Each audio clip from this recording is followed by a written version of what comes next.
قال رسول الله صلى الله عليه وسلم: كلمتان خفيفتان على اللسان ثقيلتان في الميزان حبيبتان إلى الرحمن سبحان الله وبحمده سبحان الله العظيم متفق عليه. ആരാണ് അബൂ ഹുറൈറ?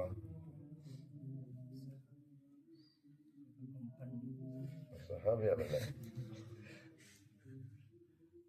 അതിന്റെ പേര് അബ്ദുറഹ്മാൻ ഇബ്നു സഖർ. പ്രഗത്ഭനായ സഹാബിയ, മുഹദ്ദിസാണ്. സല്ലല്ലാഹു അലൈഹി വസല്ലം തങ്ങളിൽ നിന്ന് ഏറ്റവും അധികം ഹദീസുകൾ റിപ്പോർട്ട് ചെയ്ത സഹാബാക്കളിൽ പ്രധാനപ്പെട്ട ആളാണ് അബൂ ഹുറൈറ.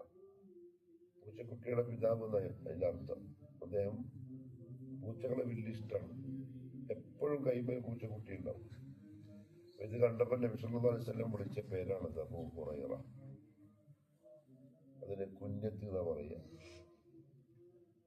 ആ പേര് വെച്ചിട്ടാണ് ഉപ്പ മോന്റെ പേരിനോട് ചേർത്ത് വിളിക്കുന്നതിനാ സാധാരണ കുഞ്ഞത്ത് എന്ന് പറയല്. റസൂലുള്ളാഹി എന്ത് വിളിക്കും? അബൂ സിനാൻ, സിനാന്റെ ഉപ്പ, സിനാന്റെ തന്ത എന്ന് വിളിക്കും. നമ്മുടെ നാട്ടിൽ തന്ത നമ്മൾ എന്താ? നമ്മുടെ നാട്ടിൽ തെറിയ ദേഷ്യം വിളിച്ച പോലെ പോടാ നിന്റെ തന്ത വിളിക്കും. നിങ്ങളോ അസ്സലാമു തന്ത അബൂ വെച്ചിട്ട് വിളിക്കുക. അത് മക്കളിലേക്കല്ലാതെയും വിളിക്കാം. ഇങ്ങനെ വിളിച്ച പോലെ അബൂ ഹുറൈറ. അല്ലെങ്കിൽ ജീവനില്ലാത്ത വസ്തുക്കളിലേക്കൊക്കെ ചേർത്ത് വിളിക്കും. ഇഷ്ടപ്പെട്ട എന്തെങ്കിലും ഒരു സ്ഥാനത്തിലേക്ക് ചേർത്ത് വിളിക്കുക. അബുൽ അസദ് എന്നർത്ഥം.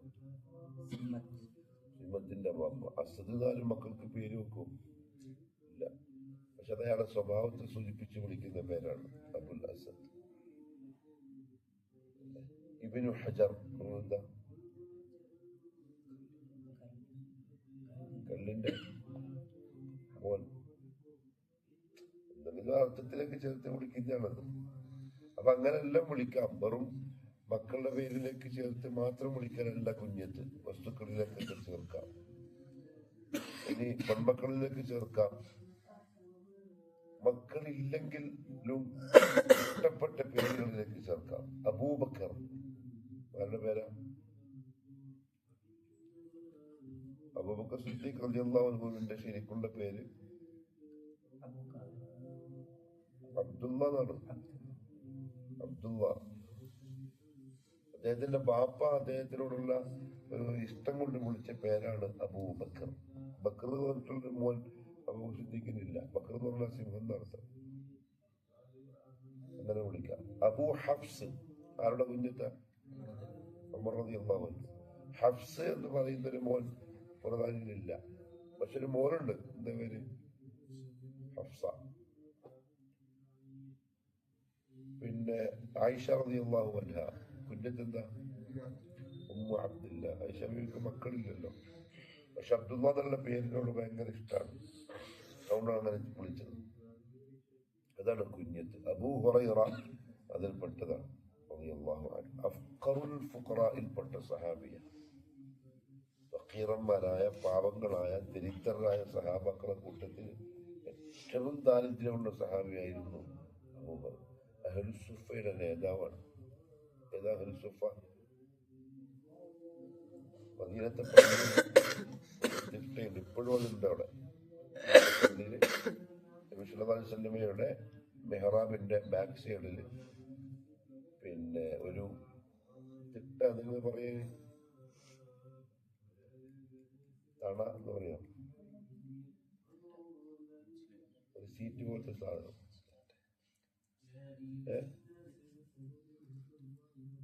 അതിന്റെ മുകളിൽ എപ്പോഴും ചില സഹാബാക്കൾ ഉണ്ടാവും മദീനത്തെ പള്ളിയിൽ. അവർക്ക് പിന്നെ വീടോ ബന്ധുക്കളോ അങ്ങനെ പ്രത്യേകിച്ച് എന്തെങ്കിലും ജോലിയോ കച്ചവടോ അങ്ങനെയൊന്നുമില്ല. ഫക്കീറന്മാരാണ്.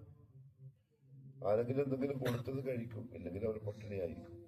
അതിൽപ്പെട്ട ആളായിരുന്നു ഈ അബൂ ഹുറൈറ റളിയല്ലാഹു അൻഹു. ഏത് സമയവും നബി സല്ലല്ലാഹു അലൈഹി വസല്ലമയുടെ കൂടെ ഉണ്ടാവും. അതുകൊണ്ട് എന്ത് ചെയ്യും? എല്ലാ ഹദീസുകളും ഉണ്ട്. അദ്ദേഹമാണ് ഹദീസിന്റെ വിഷയത്തിൽ സഹാബാക്കളുടെ കൂട്ടത്തിൽ ഏറ്റവും അധികം ആക്ഷേപിക്കപ്പെട്ട ആളാണ്. അബൂ ഹുറൈറ ജൂതനാണെന്ന് വരെ ഹദീസ് നിഷേധികൾ പറയും. എന്തിനാ? അദ്ദേഹത്തെ ജൂതനാക്കിയാലേ ഇവർക്ക് പിടിക്കാത്ത ഹദീസുകളെ അവർക്ക് എന്തെക്കാൻ പറ്റൂ? തള്ളാൻ പറ്റുള്ളൂ, ഒഴിവാക്കാൻ പറ്റുള്ളൂ. അതുകൊണ്ട്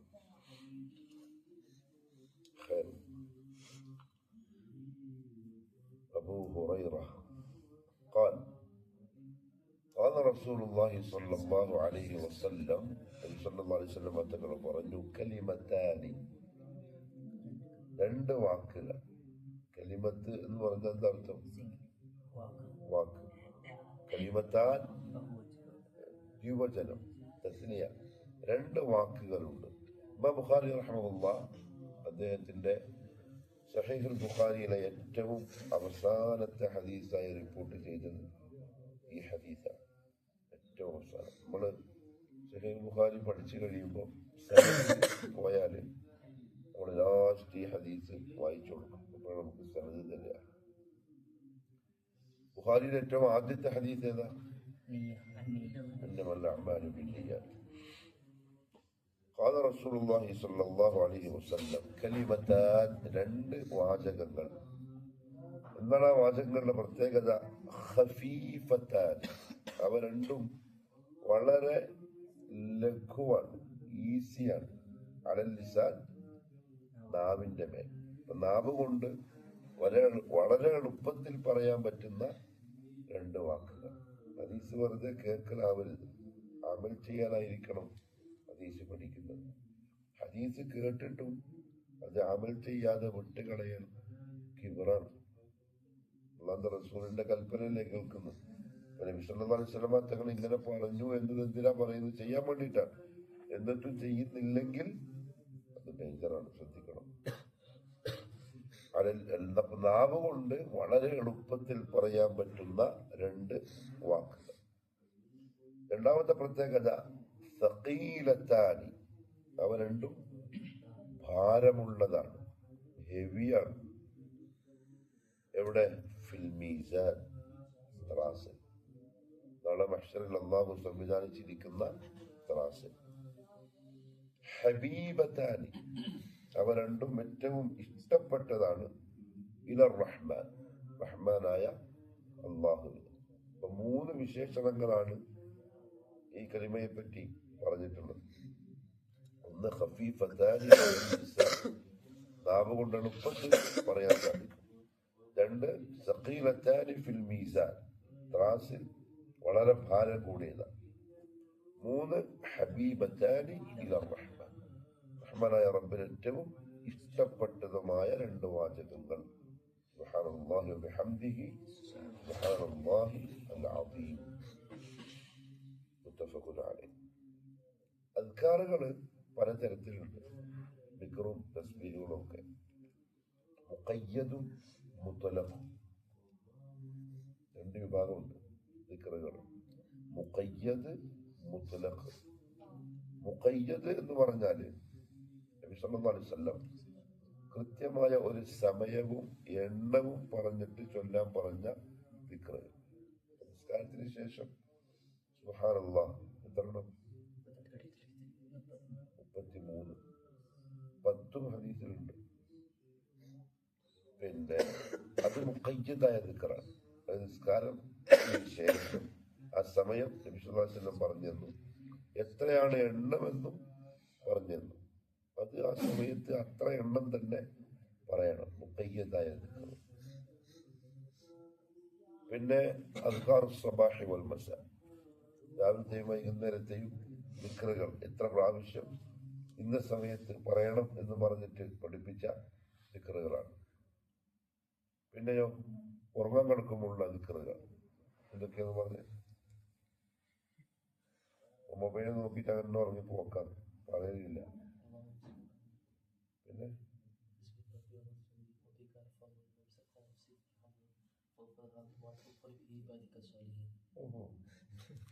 وحي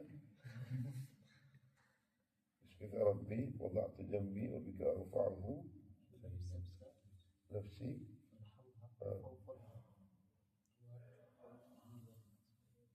وإن أرسلتها فاحفظها بما تحفظ به عبادك الصالحين പിന്നെ പിന്നെ പിന്നെ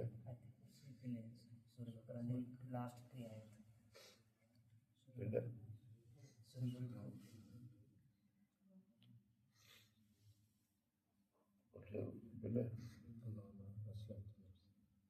ومن يسلم نفسي إليك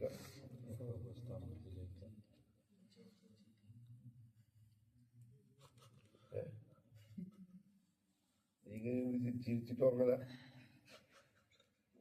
ഭയങ്കര ദ്വാരാണ് പിടിക്കണം نفسي إليك ووجهت وجهي إليك وفوضت أمري إليك وألجأت ظهري إليك رغبة ورهبة إليك لا ملجأ ولا منجا منك إلا إليك آمنت بكتابك الذي أنزلت وبنبيك الذي പൂർണ്ണ തൗഹീദിന്റെ വാക്കാണ്. അത് പഠിക്കണം. ഉറങ്ങേണ്ട സമയത്ത് നബി സല്ലല്ലാഹു അലൈഹി വസല്ലം പറയാനായി നമുക്ക് പഠിപ്പിച്ചു തന്നിട്ടുള്ള അദ്കാറുകളെ പറയാൻ വേണ്ടിയിട്ടാണ്. ആ ആയത്തുകൾ ഫാത്തിഹ ഓതി, ഇഖ്ലാസും മുഅവ്വദതൈനിയും ഖുൽ യാ അയ്യുഹൽ കാഫിറൂനും ഹദീസിലുണ്ട്. അത് ഓതി, ആയത്തുൽ കുർസി ഓതി, കയ്യിൽ ഊതി, ശരീരത്തിൽ മുഴുവനും തടവി ഈ അദ്കാറൊക്കെ പറഞ്ഞിട്ട് കിടക്കണം. അത് ആർക്ക് ചെയ്യാൻ വേണ്ടിയിട്ടാണ് റസൂലുള്ളാഹി പറഞ്ഞത്? കാഫിറുകൾ എന്തായാലും ചെയ്യില്ലല്ലോ, നമ്മൾ തന്നെ ചെയ്യണ്ടേ.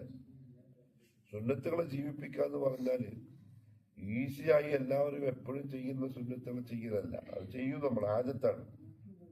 ആളുകൾ മറന്നു പോകുന്ന കാര്യങ്ങളെ പ്രത്യേകിച്ച് ചെയ്യാൻ പറ്റണം. അതാ ദീനീ ബോധമുള്ള മനുഷ്യൻ എന്ന് പറഞ്ഞാൽ.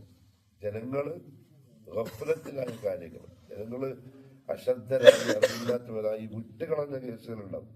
അതിനെ നമ്മൾ ഓർത്ത് ചെയ്യണം. അതാണ് ദീൻ. അതിനാണ് ഒരു ഇസ്സത്ത്. അല്ലെങ്കിൽ മറ്റൊരു ആദത്തല്ലേ. ഇപ്പം പുറത്തിന് ശേഷം മുമ്പൊക്കെ നിസ്കരിക്കുന്ന സലവാത്തി സുന്നത്ത് നിസ്കാരം സുന്നത്താണ്. പക്ഷെ നമ്മളെ നിസ്കരിച്ചു പോകും. അത് നമുക്കൊരു ആദത്താണ്. നമ്മുടെ ശരീരം നിസ്കരിച്ചിട്ടില്ലെങ്കിൽ നമുക്കൊരു റാഹത്ത് കിട്ടൂല. അതെല്ലാവരും ചെയ്യുന്നുണ്ട്. പക്ഷെ പുണ്യം കൂടുതലുള്ളതും നമ്മളെ ദീനിനെ തെളിയിക്കുന്നതും വേണ്ടതറിയാം. ആളുകൾ ശ്രദ്ധിക്കാത്ത ചില കാര്യങ്ങളുണ്ടാവും. അതിനെ പ്രത്യേകം ശ്രദ്ധിച്ച് ചെയ്യണം. അതൊരു വലിയ വിഷയമാണ്. ഉറങ്ങുള്ള ദുആ, പള്ളി കയറുമ്പോൾ, പള്ളി നിറങ്ങുമ്പോൾ എന്താ പറയണ്ടേ?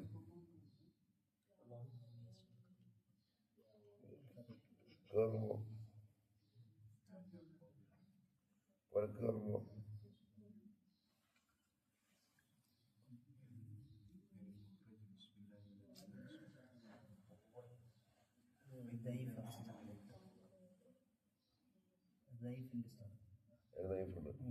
ബിസ്മില്ലാ കയറുമ്പോ ബിസ്മില്ലാ.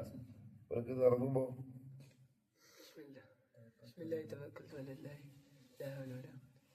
ഒന്നുകൂടെ പറഞ്ഞ ബിസ്മില്ലാഹി അലല്ലാഹിയ നീ ഹനഫിയ സായിപ്പ ബിസ്മില്ലാഹി തവക്കൽതു അലല്ലാഹി. ബംഗാളികൾ പറഞ്ഞിട്ട് അല്ലാഹു അക്ബർ ബിസ്മില്ലാഹി തവക്കൽതു അലല്ലാഹ് ലാ ഹൗല വലാ ഖുവത ഇല്ലാ ബില്ലാഹ്. വണ്ടി കയറിയാലോ?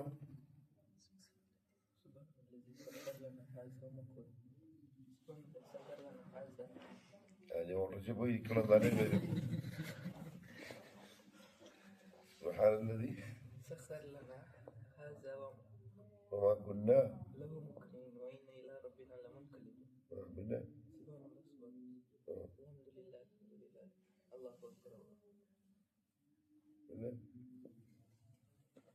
ربي إني ظلمت نفسي ظلما كثيرا وإنه لا يغفر الذنوب إلا أنت فاغفر لي مغفرة من عندك وارحمني إنك أنت الغفور الرحيم. ഇതെല്ലാം പറയണം. മുഖയ്യതായ അദ്കാറുകളാണ്. ഇന്ന സമയത്ത് ഇത്ര എണ്ണം എന്ന് പറഞ്ഞിട്ട് നബി സല്ലല്ലാഹു അലൈഹി വസല്ലം പഠിപ്പിച്ച ദിക്റുക. അത് ആ സമയത്തേ പറയാനും പറ്റുള്ളൂ, ബാക്കിയുള്ള സമയത്ത് പറ്റില്ല. അത് ശ്രദ്ധിക്കണം, പഠിച്ചു വെക്കണം. മുത്തലഖായ അദ്കാറുകൾ എന്ന് പറഞ്ഞാൽ എന്താ? പ്രത്യേകിച്ച് സമയവുമില്ല, എണ്ണവുമില്ല, എല്ലാ സമയത്തും എത്ര വേണമെങ്കിലും പറയാം. സുബ്ഹാനല്ലാഹ്, അൽഹംദുലില്ലാഹ്, വലാ ഇലാഹ ഇല്ലല്ലാഹു, അല്ലാഹു അക്ബർ. അല്ലാഹുവിന് ഏറ്റവും ഇഷ്ടപ്പെട്ട കലിമത്തുകളാണ് ലാ ഇലാഹ ഇല്ലല്ലാഹു വഹ്ദഹു ലാ ശരീക ലഹു ലഹുൽ മുൽക്കു വലഹുൽ ഹംദു യുഹ്യി വയുമീതു വഹുവ അലാ കുല്ലി ഷൈഇൻ ഖദീർ. അതൊക്കെ എപ്പോഴും പറയാം. അതിൽപ്പെട്ടതാണ് ഈ പറഞ്ഞ സുബ്ഹാനല്ലാഹി ബിഹംദിഹി സുബ്ഹാനല്ലാഹിൽ അസീം. മുത്തലഖായ അദ്കാറിന്റെ കൂട്ടത്തിൽപ്പെട്ടതാണ്. ഏത് സമയത്തും എത്ര വേണമെങ്കിലും പറയാം എന്നല്ല, പറയണം. നമ്മുടെ നാവ് അള്ളാഹുവിന്റെ ദിക്റ് കൊണ്ട് നനഞ്ഞിരിക്കുന്ന അവസ്ഥയിൽ മരിക്കാൻ പറ്റുമെങ്കിൽ അങ്ങനെ മരിക്കണം എന്ന ഹദീസിലുണ്ട്. നിന്റെ അവസാന സമയം എങ്ങനെയാവണം? നിന്റെ നാവ് ദിക്റ് കൊണ്ട് നനഞ്ഞ അവസ്ഥയിലാവണം. അദ്കാറുകൾ കൃത്യമായിട്ട് പൂർത്തിയാക്കണം. രാവിലെ അദ്കാർ സബാഹൊക്കെ പറയലുണ്ടോ? അദ്കാർ സബാഹ് പറയണം. പിന്നെ എണ്ണം സുബ്ഹാനല്ലാഹി ബിഹംദിഹി ഇത്ര പ്രാവശ്യം, 100 പ്രാവശ്യം. എന്താ കൂലി? കടലിലുള്ള പദകൾക്ക് സമം തെറ്റുകൾ ഉണ്ടെങ്കിലും മാപ്പായി കിട്ടും. സുബ്ഹാനല്ലാഹി ബിഹംദിഹി 100 പ്രാവശ്യം പറയാൻ എത്ര സമയം എടുക്കും? 5 മിനിറ്റ്. കൂടിപ്പോയാൽ 5 മിനിറ്റ് കൊണ്ട് 100 എണ്ണം പറയാം. ആരും പറയില്ല. അതൊക്കെ ഭയങ്കരമായ അവഗണനയാണ്. നമുക്ക് അല്ലാഹുവിന്റെ റസൂൽ പറഞ്ഞ കാര്യം ഒരു വിഷയമേ അല്ല എന്നുള്ള ഒരവസ്ഥയാണ്. അത് ഒരിക്കലും ഉണ്ടാകാൻ പാടില്ല.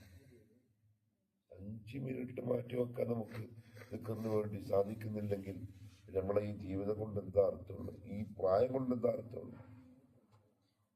മൊബൈൽ എത്ര മണിക്കൂർ നോക്കും? ഇപ്പോൾ ഫ്രീ ടൈം കിട്ടിയാൽ എത്ര സമയം മൊബൈലിൽ ഇരിക്കും? ഞാനിപ്പോൾ ചിന്തിക്കാം, റെയിൽവേ സ്റ്റേഷനിൽ പോയാൽ ട്രെയിൻ വരാൻ ലേറ്റായി, 1 മണിക്കൂർ ലേറ്റ് ആയാലും ഇപ്പൊ ആർക്കും ഒരു ബുദ്ധിമുട്ടില്ല. പണ്ടെല്ലാം ഭ്രാന്ത് പിടിക്കും. അതൊന്നൊരു പണിയില്ലല്ലോ. ഇന്ന് കൈമിൽ എന്തുണ്ട്? മൊബൈലുണ്ട്. 1 മണിക്കൂർ അതിലിരിക്കും. ചിലരൊക്കെ ആണെങ്കിൽ ട്രെയിൻ പോകും, ഇതിന്റെ പിന്നെ തല പൊക്കും. ഭയങ്കര ഡേഞ്ചറാണ്. ഇപ്പോൾ ഏറ്റവും അധികം സമയം നമ്മൾ ചെലവാക്കുന്നത് ഇതിനാണ്. അപ്പൊ അതിനൊരു 5 മിനിറ്റ് ചെലവാക്കിയിട്ട് സുബ്ഹാനല്ലാഹി ബിഹംദിഹി രാവിലെ പറഞ്ഞു തീർക്കാൻ പറ്റുന്നില്ലെങ്കിൽ ഒരു കാര്യമില്ലാത്ത ജീവിതമായി പോകും. ഇസ്തിഗ്ഫാർ എത്ര പ്രാവശ്യം പറയണം? 100 പ്രാവശ്യം. നബി സല്ലല്ലാഹു അലൈഹി വസല്ലം തങ്ങൾ വരെ 100 പ്രാവശ്യം പറഞ്ഞില്ല. അല്ലാഹു റസൂൽ എന്തെങ്കിലും പാപങ്ങൾ പുറത്ത് കിട്ടാനില്ല, പാപങ്ങളില്ല, മാസൂമാണ്. ഒരു തെറ്റും ശൈത്താൻ എങ്ങനെയും സ്വാധീനിക്കാൻ പറ്റൂല. എല്ലാ മനുഷ്യന്റെ ശരീരത്തിലും 2 ആളുണ്ട്, ഒരു ജിന്നും ഒരു മലക്കും, ഒരു ശൈത്താനും ഒരു മലക്കും. അതുകൊണ്ടാണ് നമുക്ക് വേണോ വേണ്ടേ എന്നുള്ള വിശ്വാസം വരുന്നത്. മലക്ക് പറയും വേണം, ശൈത്താൻ പറയും വേണ്ട. 2 ഖരീനുകൾ. നബി സല്ലല്ലാഹു അലൈഹി വസല്ലം തങ്ങളുടെ സഹാബാക്കൾ ചോദിച്ചു, നിങ്ങൾക്കുണ്ടോ? പറഞ്ഞു, എനിക്കുണ്ട്. പക്ഷെ എന്റെ ശൈത്താൻ അല്ലാഹു മുസ്ലിമാക്കി തന്നിട്ടുണ്ട്, എനിക്ക് കീഴ്പ്പെടുത്തി തന്നിട്ടുണ്ട്. അതുകൊണ്ട് ശൈത്താന്റെ ഒരു പരിപാടി നടക്കൂല. അതുകൊണ്ടല്ലേ നബി സല്ലല്ലാഹു അലൈഹി വസല്ലം തങ്ങൾ എന്തിടൂല? കോട്ടുപാണ്ടല്ലോ, ആ വീടല് വയവളക്കലില്ലേ, അത് റസൂലുള്ളാഹിക്ക് വരൂല. കാരണം മടി, അലസത ഇത് ഉണ്ടാവില്ല. ശൈത്താന്റെ ഭാഗത്തു നിന്നുള്ളല്ലേ, അത് നബിക്ക് ഒരിക്കലും വരൂല. അപ്പോ അങ്ങനത്തെ പ്രവാചകൻ വരെ 100 പ്രാവശ്യം ഇസ്തിഗ്ഫാർ പറഞ്ഞെങ്കിൽ നമ്മളൊക്കെ 100 പറഞ്ഞാൽ പോലെ ശരിക്കും പറഞ്ഞാൽ. പക്ഷെ നബി സല്ലല്ലാഹു അലൈഹി വസല്ലം തങ്ങൾ 100എങ്കിലും പറയുക എന്ന എണ്ണം പറഞ്ഞതിനെ കൊണ്ട് ആ 100 ഡെയിലി പൂർത്തിയാക്കണം. അത് ഒഴിവാക്കരുത്. പിന്നെയോ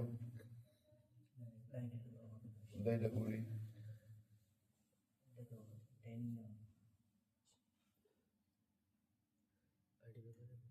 ഇസ്മായിൽ നബിയുടെ പരമ്പരയിൽപ്പെട്ട 100 അടിമകളെ മോചിപ്പിച്ച കൂലി, 100 പാപം പൊറുക്കും, 100 തെറ്റുകൾ മായ്ക്കും, 100 ദർജകൾ ഉയർത്തും. ഇതെല്ലാം നബി സല്ലല്ലാഹു അലൈഹി വസല്ലം തങ്ങൾ ഓഫർ ചെയ്ത ദിക്റുകളാണ്. രാവിലെ പറയണം, വൈകുന്നേരം പറയണം, വൈകുന്നേരം പറയണം. ഗുഹാനിസ്കാരം കഴിഞ്ഞിട്ട് ഇസ്തിഗ്ഫാർ പറയാൻ പറഞ്ഞത് പറയണം. അങ്ങനെ മുഖയ്യതും മുത്തലക്കുമായ അദ്കാറുകളും തസ്ബീഹാത്തുകളും ഒക്കെ പഠിക്കണം. അതെല്ലാം കൃത്യമായിട്ട് പറഞ്ഞുകൊണ്ടിരിക്കണം. വീട്ടിൽ കിട്ടുമ്പോൾ അറബികൾക്കുള്ള ആ സ്വഭാവം കാണുന്നുണ്ട്. അവരിടക്കിടക്ക്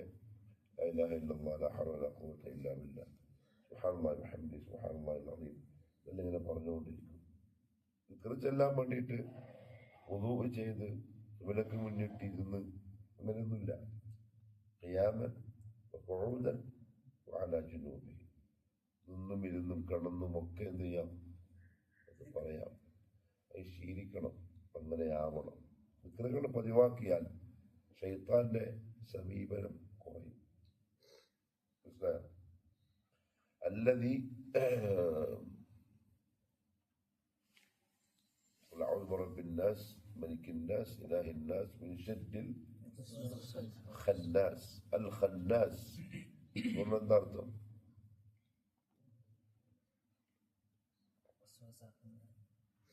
ഖന്നാസ് എന്ന് പറഞ്ഞാൽ വരികയും പോവുകയും ചെയ്യുന്നവൻ. ഇതിനാ ശൈത്താന്റെ കളി. വരും പോവും, വരും പോവും, വരും പോവും. മുഫസ്സിർ പറഞ്ഞു വരുന്നപ്പോന്നറിയും, ദിക്റില്ലാണ്ടാവുമ്പോ, ഗഫലത്താവുമ്പോ ശൈത്താൻ വരും. പോകുന്നെപ്പോഴാ? ദിക്റുണ്ടാവുമ്പോ. അള്ളാഹിനെ ഓർക്കുമ്പോ അള്ളാഹിന്റെ ഓർമ്മയും ശൈത്താനും ഒരുമിച്ച് കൽവിൽ നിൽക്കൂല. മനസ്സിലായോ? മറിച്ച് ശൈത്താനും ഗഫലത്തും ഒരുമിച്ചുണ്ടാവും. അപ്പൊ ദിക്റേ ഇല്ലാത്തൊരു മനുഷ്യൻ, അവന്റെ കൂടെ എപ്പോഴും ആരുണ്ട്? ശൈത്താനുണ്ട്. അവന് നന്മ ചെയ്യാൻ പറ്റൂല. എന്നാ ദിക്ർ പതിവാക്കിയവൻ അവൻ്റെ അടുത്ത് ശൈത്താൻ വരാൻ പേടിക്കും. അതുകൊണ്ട് ദിക്ർ വർദ്ധിപ്പിക്കണം. മുഖയ്യതായ ദിക്റുകൾ പഠിച്ചു വെക്കണം. കുപ്പായമുള്ളത് എന്താ?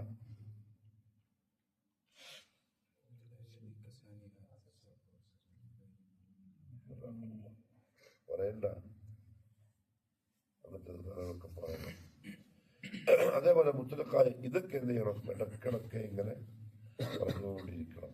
ഏറ്റവും പ്രധാനപ്പെട്ടൊരു കാര്യം അതിൽ നബി സല്ലല്ലാഹു അലൈഹി വസല്ലം പറഞ്ഞിരിക്കുന്ന 3 വിശേഷണങ്ങളാണ്.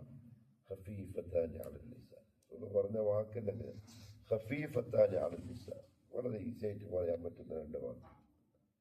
പക്ഷെ സഖീലത്താനി ഫിൽ മീസാൻ, അള്ളാഹുവിന്റെ കോടതിയിൽ തൂക്കുന്ന സമയം മീസാനിൽ വലിയ ഭാരമുള്ള 2 വാക്കുകൾ. മീസാൻ എങ്ങനെയാണ് നമുക്കറിയില്ല, അള്ളാഹു ആലം. പക്ഷെ മീസാൻ ഉണ്ട് എന്നുള്ള കാര്യം ഉറപ്പാണ്. തൂക്കും. 3 കാര്യങ്ങളിൽ ഒന്ന് തൂക്കും. ഒന്നുകിൽ നമ്മളെ തൂക്കും. നമ്മളെ സുഖമായിട്ട് പറഞ്ഞുകൊണ്ട് തടിച്ചൊരു മനുഷ്യനെ കൊണ്ടുവരും, പക്ഷെ അവന്റെ തടി അയാൾക്ക് ഉപകാരപ്പെടൂല.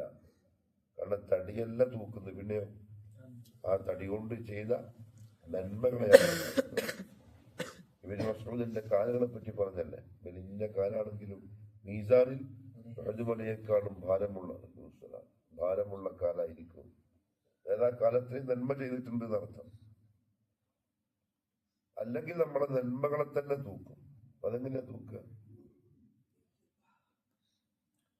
കാലത്തെ നോമ്പിനെ, ദിക്റിനെ, തസ്ബീഹിനെ, ഖുർആനോത്തിനെ, അത് അന്ന് സഹാബാക്കളെ സംബന്ധിച്ച് അത് മനസ്സിലാക്കാൻ പ്രയാസമാണ്. എന്നിട്ട് അവർ വിശ്വസിച്ചു. ഇന്നിപ്പോ നമ്മളിപ്പം ഓക്സിജൻ തൂക്കുന്നില്ലേ? ഇവിടെ എത്ര ഓക്സിജൻ ഉണ്ടാവും എന്ന് അളക്കാൻ പറ്റും?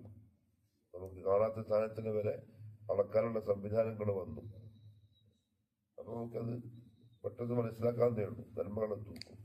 അതുമല്ലെങ്കിൽ നന്മകൾ എഴുതി വെച്ച കിതാബിനെ തൂക്കും. തൂക്കൽ ഉറപ്പാണ്. ഒരു പക്ഷെ നമ്മൾ ഏറ്റവും അധികം സങ്കടപ്പെടുക മീസാന്റെ മുമ്പിലായിരിക്കും. കാരണം ചിലപ്പം ഒരു സുബ്ഹാനല്ലാഹി വബിഹംദിഹി സുബ്ഹാനല്ലാഹി ഉണ്ടെങ്കിൽ അമ്മാമൻ സഖുലത് മവാസീനു, ഭാരം കൂടുമായിരുന്നു നന്മയുടെ. ആ ഒറ്റ തസ്ബീഹിന് വേണ്ടി കരയുന്ന സാഹചര്യം വല്ല വേദനയുള്ള സാഹചര്യമാണ്. അതുകൊണ്ട് കഴിയുന്നത്ര വർദ്ധിപ്പിക്കണം, തസ്ബീഹ് വർദ്ധിപ്പിക്കണം. പരസ്പരം അങ്ങോട്ടും ഇങ്ങോട്ടും പ്രേരിപ്പിക്കണം. അദ്കാറുകൾ, തസ്ബീഹാത്തിൽ സഖീലത്താനി ഫിൽ മീസാൻ ഹബീബത്താനി ഇലർ റഹ്മാൻ, അല്ലാഹുവിന് ഏറ്റവും ഇഷ്ടപ്പെട്ട വാക്ക്. നമ്മളൊരാളെ സ്നേഹിച്ചാൽ അയാളുടെ ഇഷ്ടങ്ങളൊക്കെ നമ്മൾ അറിയില്ലേ? കഴിയുമ്പോ അവൾക്ക് ഇഷ്ടപ്പെട്ട നിറം, അവൾക്ക് ഇഷ്ടപ്പെട്ട വസ്ത്രം, പിന്നെന്താ